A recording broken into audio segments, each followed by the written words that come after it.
एक बार और ये सुरपुराए है, मतलब हम समझ रहे कुछ ना कुछ बोलना चाह रहे हैं। ना हम बोल नहीं रहे हैं, नहीं आपका हम केवल देख रहे हैं क्यों वहाँ से कौन जयकारा लगा रहा है कौन नहीं लगा रहा है। लेकिन इनको वहाँ से नहीं दिखता है शायद। खड़ा होकर देखेंगे बढ़िया से दिखेगा ना क्या कुछ नहीं।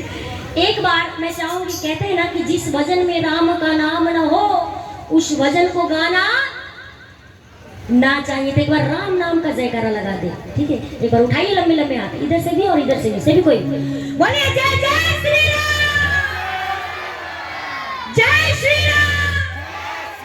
वाह, बहुत बहुत धन्यवाद। और आइए, ज्यादा नहीं, अगर दरबार में है तो 5 सेकंड 5 सेकंड दे दीजिए, फिर बैठकर भजन सुनते रहिए, एक पर एक भाव नृत्य देखते रहिए, लेकिन 5 सेकंड चाहिए हमारे कन्हैया के लिए, हमारी मैया के लिए।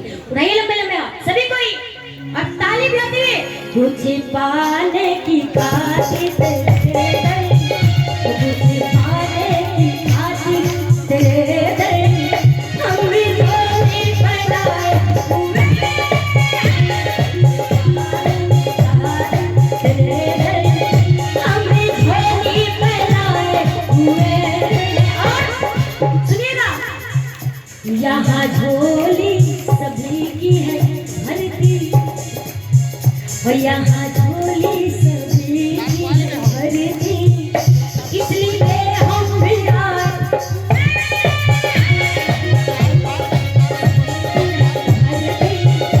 इसलिए हम भी आए हुए। ताली बजाइए, 1 2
तुमने